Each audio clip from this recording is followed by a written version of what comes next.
are live with the one and only Dr. Terri joining us live from Jamaica. Jamaica, there we go. I'm so honored. And Terri and I, we actually connected in person in May this year In Jamaica. in Jamaica for a global marketing conference. Guys, listen, I was so impressed by Terri, by Dr. Terri, how amazing she is and how well she commanded the entire stage. Every single person was glued to your voice, to your face, to your body gesture. You are just so amazing. I am beyond honored to have Dr. Terri as a speaker at my upcoming entrepreneurship immersion in Singapore. Is happening. I'm so excited. Thank you, Dr. I. Oh, it's happening in a few weeks, and I can't wait to hug you in person. For those of you who are like, what is she talking about? Many of you have been following my journey. I taught social media, PR, communication classes in higher education for 10 plus years. This year, this May, I officially resigned, and now I know.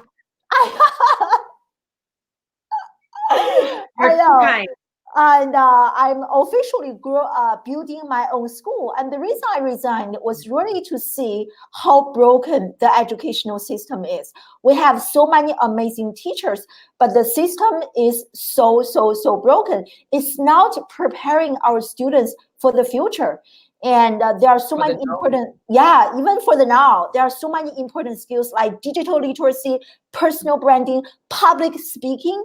There are so many important skills that our students are not learning in a traditional school environment. And that's why I'm building my own school. And that's why for my entrepreneurship immersion, I'm inviting top-notch like entrepreneurs, speakers, practitioners like Dr. Terri, who are not just like doctors in the academic manner, but also practitioners. We practice what we preach in the classroom. And to me, that is a very important missing link in our existing educational system. We're learning from only academics, which is good, but we also need to learn from practitioners who are in the field every single day. I watch Dr. Terri on LinkedIn, on Instagram. She is crushing it, okay?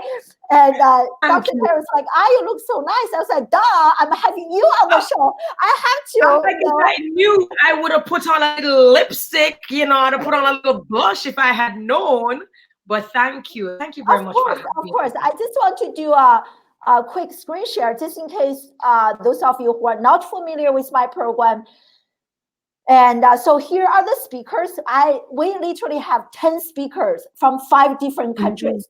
How much better can this be, right? 10 speakers from 5 different countries, because I value diversity. Diversity to me is very important. I think diversity really challenges us to think about how we perceive reality, the boxes that we are living within to construct our identity and our self-limiting beliefs. And many of those people you guys probably know. And here's my dear friend, Dr. Terri. And Natalia is a LinkedIn author and teacher. Caroline from India. Jeff Hunter, digital media. Chocolate Johnny, live streaming. My dear friend Clarice, who just spoke at Inbound this year. And she totally rocked the stage, and she's going to discuss Google Analytics. My dear friend Stella, LinkedIn, and Dr. Natalia, personal branding. Awesome. Yes, totally, world class. And Dr. Terri is going to discuss how to leverage social media to become a thought leader in your own industry. And I can't wait to learn more from you and about you. I have my own child will be coming 2 days, and quite a few speakers. Jeff Hunter is bringing his children, and Caroline is bringing her son. Yes, she's bringing her son. We are really nurturing the next generation of entrepreneurs and to pursue their dreams, to design their dream lives. And the old model of learning is good, but it's not enough, especially those of our children who are interested in becoming an entrepreneur. You know, school trains us to become an employee, the employee mentality. At my university, yes, we are going to learn to become disruptors, you know, meaningful, innovative disruptors. And so if there are only 4 days before I close the enrollment. So if any one of you is interested, please comment below and let's have a chat. And we'll be staying at this 5-star resort and the yacht club in Singapore. Look at this, guys. Look at this. We'll be there masterminding, networking, and learning, and visiting Microsoft, Adobe, and Universal Studio, and so much more. There's also an online component. We'll have access to LinkedIn Learning and Adobe certification and entrepreneurship and small business certification. So definitely join us. Yes. Impressive. And thank you so much, Dr. Terri, for joining us live, and tell us more about you.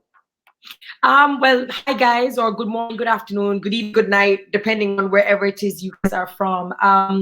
Originally loved veterinary medicine. That's what I went to school to, studied in Cuba, came home. The vet board looked at me and said, we do not accredit students who study veterinary medicine in Cuba. And so the dilemma was, well, what do you do? All you've done are the sciences. And this is where the soft skills, the things that we don't really learn in school formally, that's where they came in, the grit, the perseverance. And so I ended up learning about public relations, general management, brand management, and now I'm a media practitioner and a professional event host in a nutshell.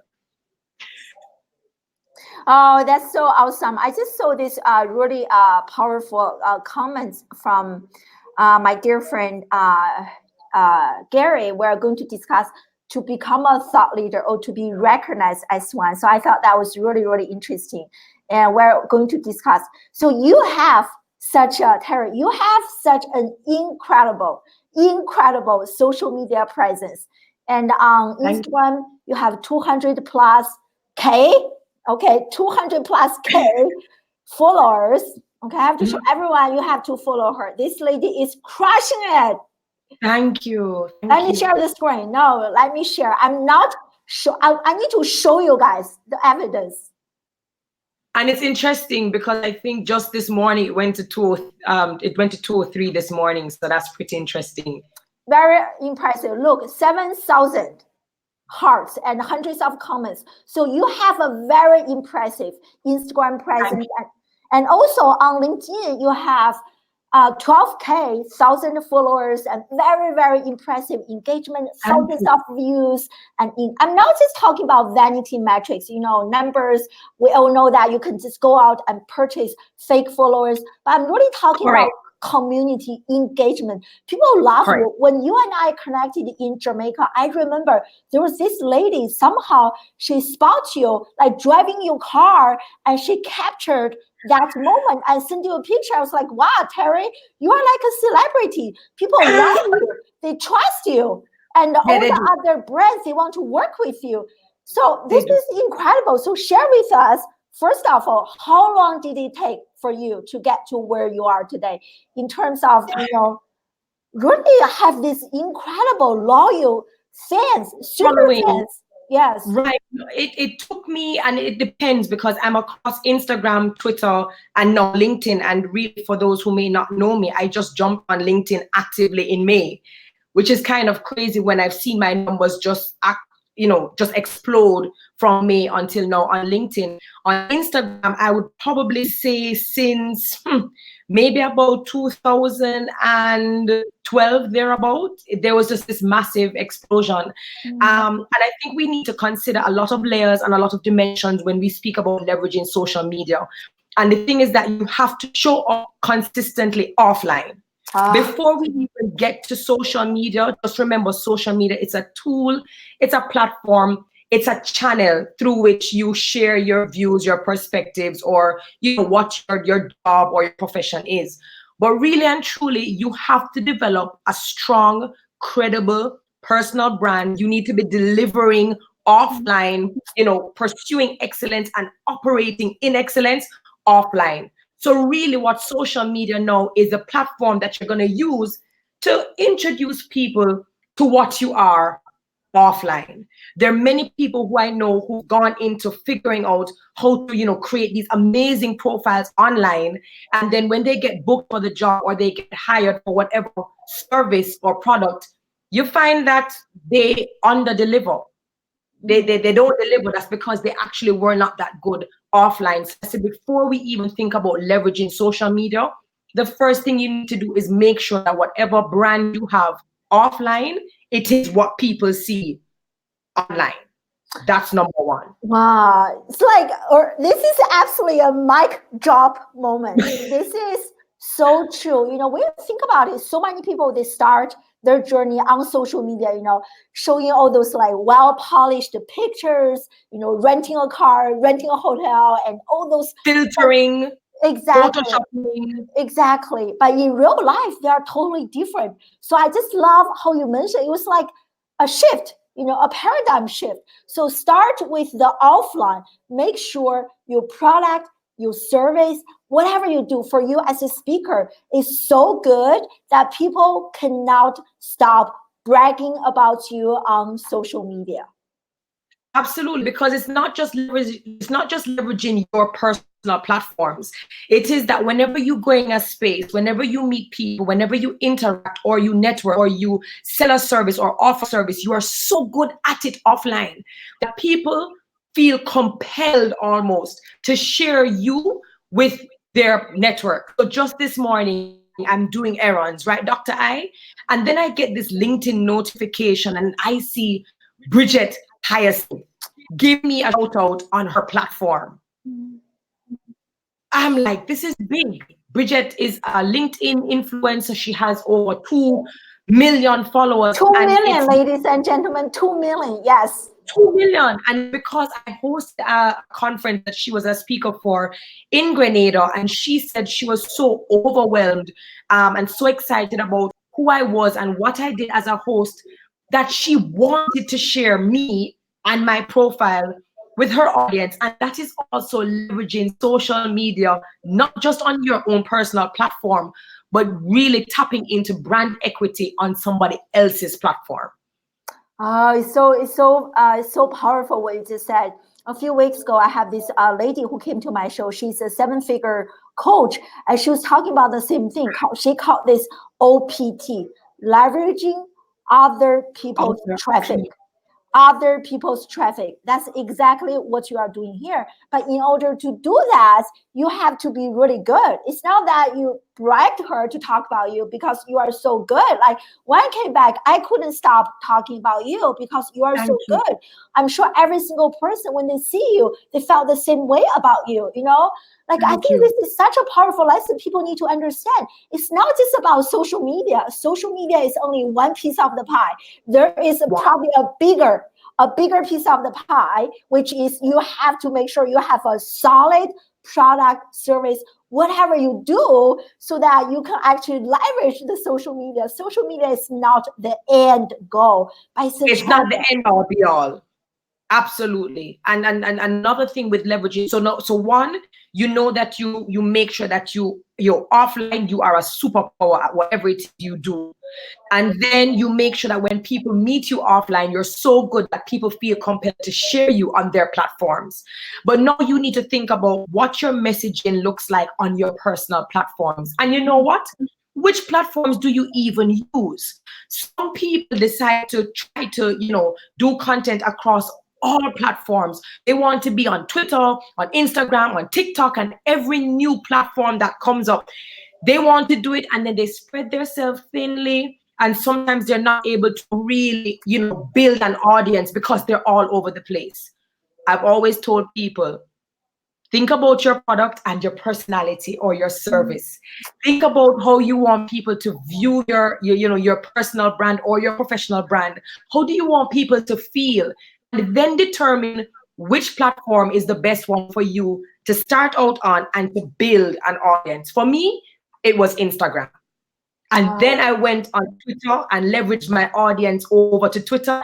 Then I jumped on LinkedIn, and once you build your online community on one platform, they will eventually migrate to the other platforms that you also occupy. Because you know what, my dear, they don't follow the platform, they follow you. They follow you wherever you go. They go where you are, because you are the platform. You are the platform. And I also love how you mentioned, oh my God, this is like, it's like, this is so amazing. You are just so amazing. I love how you mentioned, you know, you want to make sure how people, like, they're feeling about you, right? It's not just like when I'm with you, I feel really good. You just make me feel inspired, motivated, and which reminds me of, you know, I come from the educational background, and I always say this: students don't remember what you say, but they remember how you make them feel. And when you think about the traditional school environment, it's lots of stress.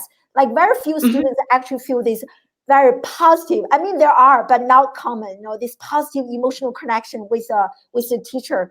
And absolutely. So that's a very good point. And so even when you figured out, for example, that this particular platform is great. So for example, I started with Instagram because I could be serious on Instagram, but because it's a social platform, it's very visual, it has IG stories, it allows me to really put my personality on display. So for me, Instagram was the perfect balance between being serious and professional and being very social. Now, why has my platform grown exponentially? Is really what is the kicker. There are a lot of people who can boast of having a large online community across, you know, different platforms. But a lot of the time it's because, you know, they're the public figure, or, you know, they're the superpower, and they speak to the persons who they consider to be fans or followers. My online community is so engaging and supportive because I do not consider them fans. I do not consider them followers. I call them family. I treat them like family. At the end of the day, it isn't me talking to you and you receiving, but I also want to find out, how are you? What's going on in your life? So people share graduation pictures, wedding pictures, newborn baby arrival. They share everything with me because it feels I've created an environment that makes them feel valued. So it can't just be that you're offering value, you're offering tips and advice, but how are you making them feel? Do they have input? Are you really valuing them for really taking the time to follow you? And I find because I have done that just naturally, my numbers grow at an exponential rate. Wow.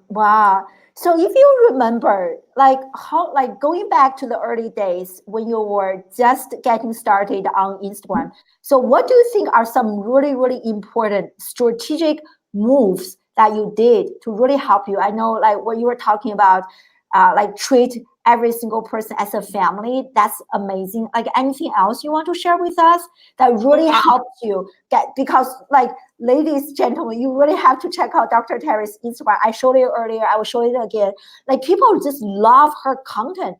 Like amazing. I have never met an influencer as influential as you are, Dr. Terri. It's really not about a numbers game. It's if you just have the number, I wouldn't invite you to be on the show. But besides the number, you have this incredible amount of people who just love you so much. Really, the biggest extended family ever. And they root for you. They root for you. Oh, 100%. So here's what I would say to anybody who really wants to build on social media and use social media is, one, please, pretty please, be yourself. Do not pressure yourself to project a persona, an avatar, or a profile that really does not truly reflect who you are. It is my authenticity that when people see me, I don't have on makeup, maybe I have on makeup, maybe my hair is combed, maybe it's not combed. People appreciate you for being transparent and for being very authentic and for showing up in your authentic self consistently. That's number one. Number two, you don't have to necessarily say what your core values are, but at some point in time, guys, people must be able to see through your messaging, what you speak about, what you share, what you really are excited about. People need to understand what your values are, because when they understand what your values are, that determines whether they want to align, whether they want to follow, whether they want more of you. Number 3, think about relatability.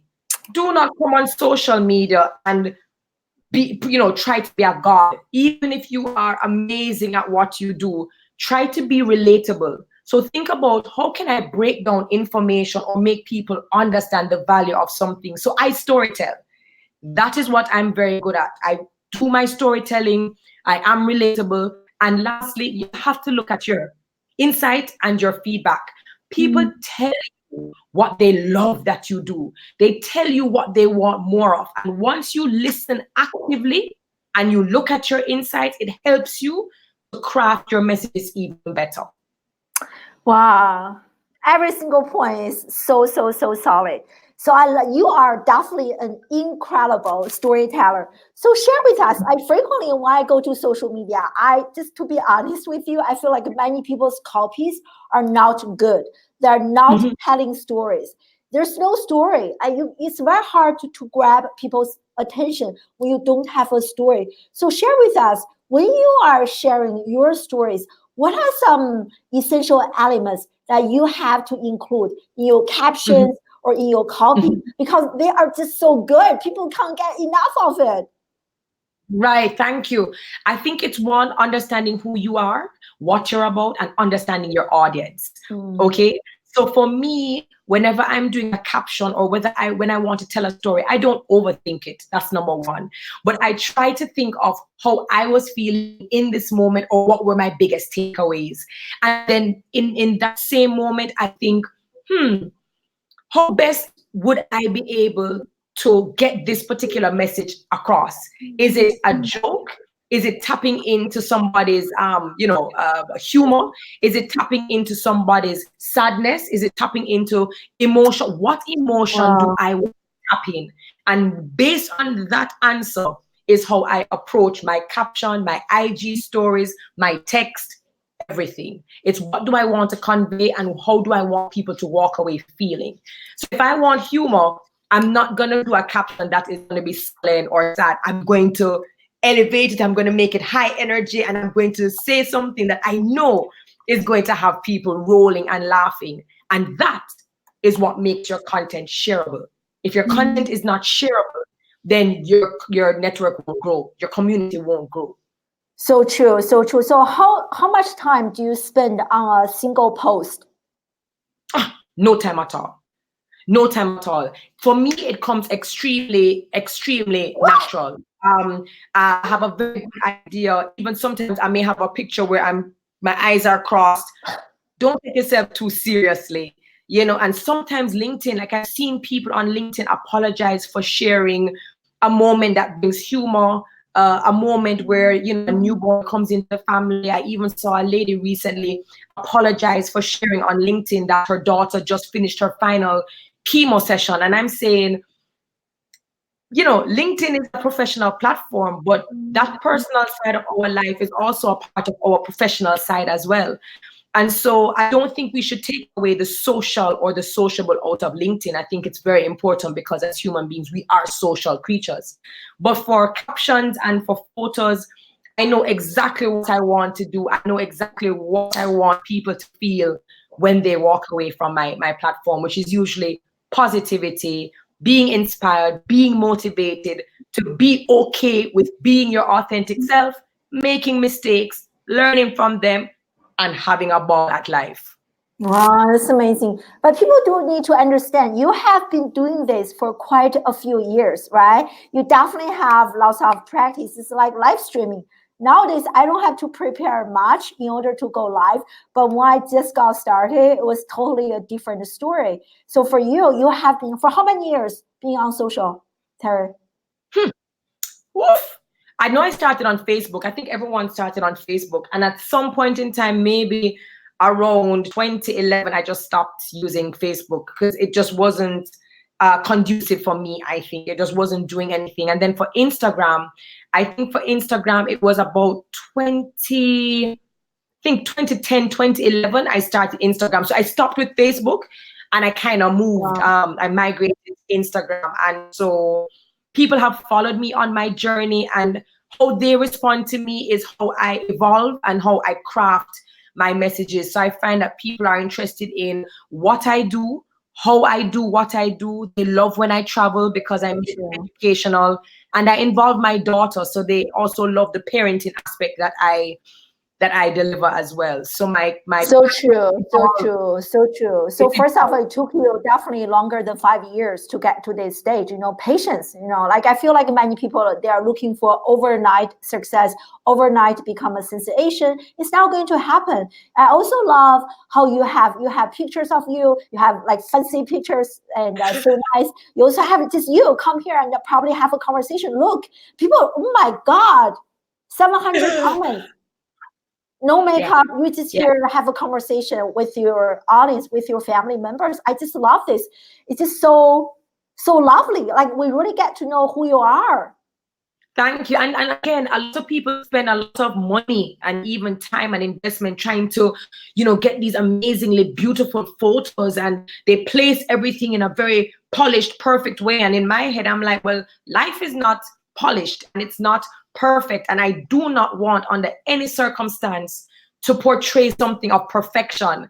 So I am dressed down, I'm dressed up, I have my friends, I have my clients, I have my conversations, and it's always just extremely natural, and that has worked for me best. Oh, amazing. So do you have a photographer, or do you have a professional photographer who follows you all the time to take some of those pictures?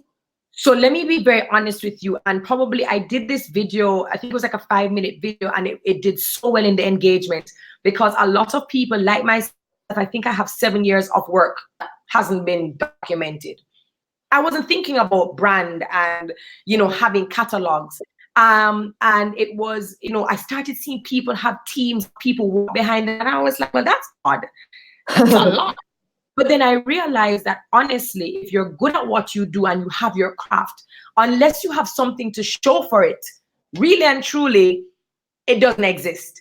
And so just this year, maybe just about 2 or 3 months ago, I actually hired a photographer that whenever I had my events, it's really my events, to capture all of that so that people can appreciate the work and the effort that goes into being an event host. Everything else is just me, friends and myself capturing images as we go along. Wow, amazing. So only this year. So before this point, you were just like friends. I just doing things. Yeah, I was just going to events, hosting events, and what would work is somebody would take a photo and tag me, and I would repost, or I would, you know, retweet, and that was really my catalog. And after a while, I said, but I'm building my website, and I don't have any footage. So I told people that no matter how big your brand is, unless you're taking care of it, it's and so you're funny that you mentioned that you don't have any like picture, but you are doing the work. And so many of us, when we are thinking about, oh, you know, we need this, we need the website, we need that, we need this quick equipment, this gear, that, and we don't do the work. But you are a perfect example to show people when you are doing the work, many things will offline. Be taken. Exactly. Yeah.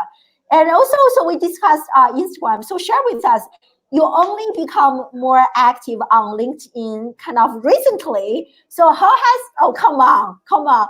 And so you have grown a lot with a short period of time. So how has LinkedIn helped you to grow your business? Share some with us.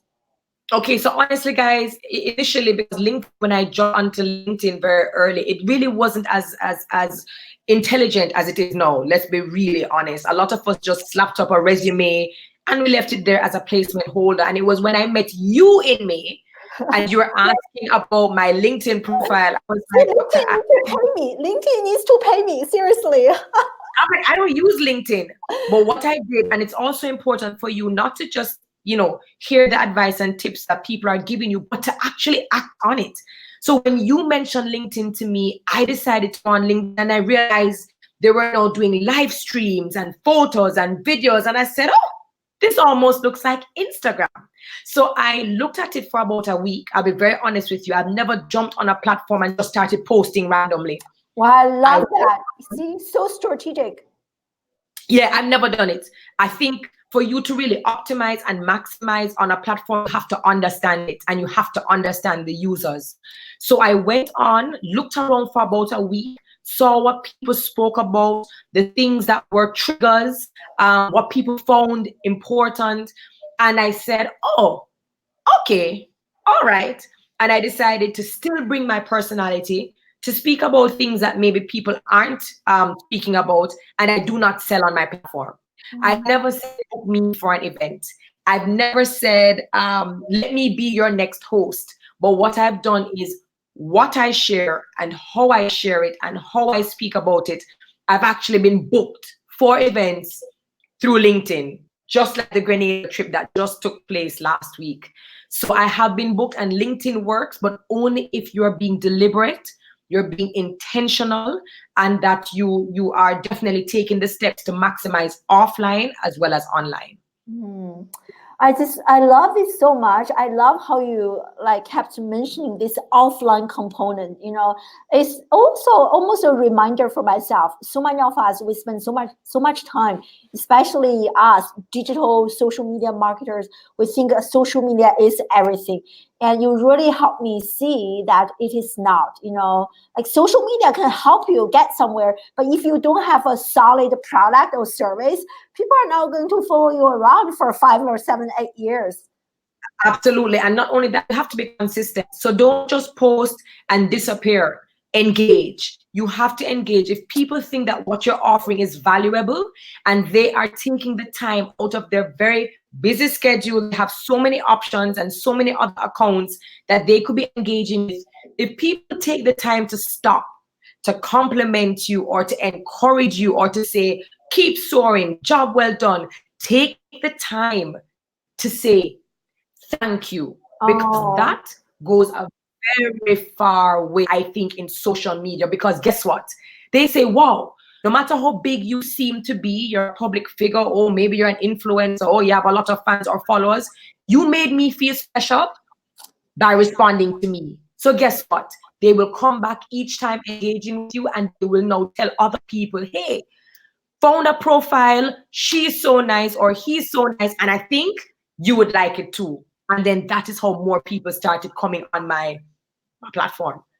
Oh, wow. Speaking of which, thank you so much, everyone, for joining us live, you know, from Nigeria, from the US, from all over the place. Elia and Lucille, everyone. And thank you so much. Yeah, I forgot to mention that.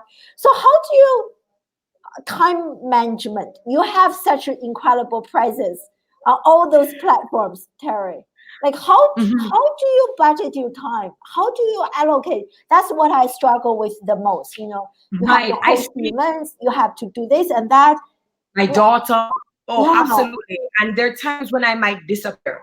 My online community realized that when I disappear, it's because I'm handling a lot. But they know I'm going to come back and tell a story as to why I disappeared.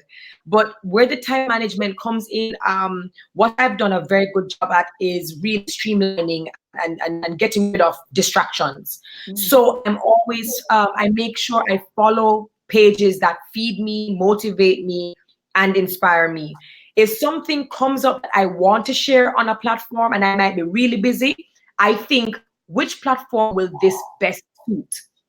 And I may post just to that platform. I may have one set of content and I may say, this would do very well across LinkedIn and Instagram with 2 different captions. For me, it's very quick, very fast, same content, different captions, different set of engagement. It's pretty crazy. So I don't try to always create new content across all platforms, which I think some people try to do. They try to differentiate, which I understand is important, but it's almost impractical to do something exclusive for Twitter, exclusive for LinkedIn, and exclusive for Instagram. Sometimes I think it's very important to repurpose content that has value and post it maybe with different captions or a different thought across different platforms. That is what helps me to save time while still tapping into my community.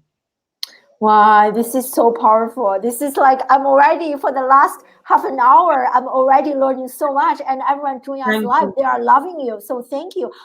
I can't wait to connect with you in person and to Thank learn more about this and learning from you and other speakers. So share with us, why do you think the next generation, young children, they need to invest in a program like this, and besides their traditional classroom learning, but like mingling and networking with practitioners. So why do you think they need to invest in this? I think it's more than a talk shop. Okay. Mm-hmm. And this isn't something new either. When you really think about my generation, my mother's generation, my grandmother's generation, the fact of the matter is that we've always gone into a system.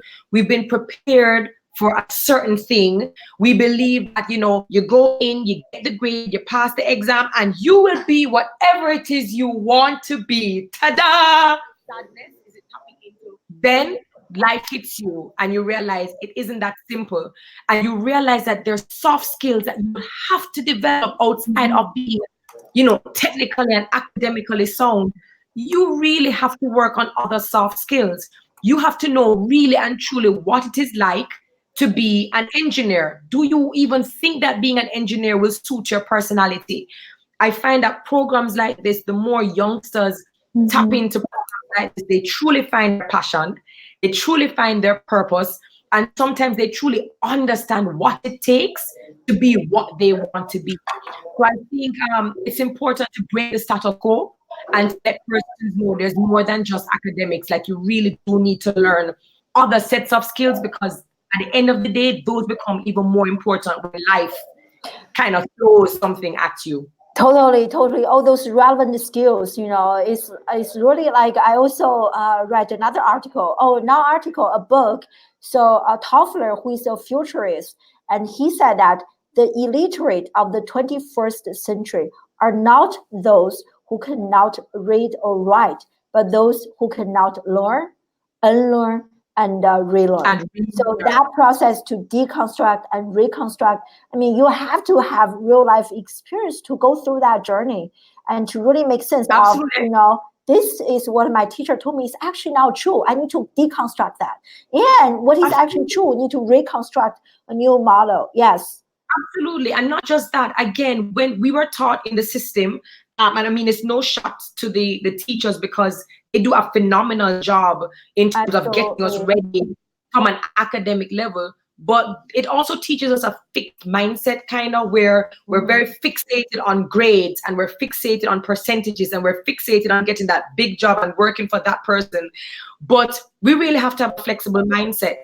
We need to be able, as you rightfully said, to unlearn, relearn, ask questions, solve problems, critically think, be creative. And a lot of those things are not fed to you in schools in the traditional sense. Yeah. The smart kids are pushed. The kids that aren't that smart, by whatever measurement, they're kind of left behind. The kids who are creative and ask a lot of questions, they're called mischief makers, time wasters, troublemakers. And so when you have a program like this, it really makes people, it exposes youngsters to just a flexible space where they can really learn more than just academics, but things that are practical in the real world. Yeah. Oh, this is great. Thank you so much, Dr. Terri. This is amazing. And I can't wait to hug you and just learn from you in a few weeks. And so share with us where is, I guess, already shared. So please connect with Dr. Terri on Instagram. What is your Instagram handle? It's Terri-Karelle, TerriKarelle, or you can find me by the hashtag Your Jamaican Girl. I just love it. You also have a very active presence on Twitter, which we don't even have time to talk about. I know, it's a lot. Yeah, but come join us in Singapore and let's do more. Thank you so much, Dr. Terri. Thank you so much, Thank you for having me. Joining us live here on Thursday lunchtime. So appreciate you guys and take care. Thank you. Sending love from Jamaica. Mwah.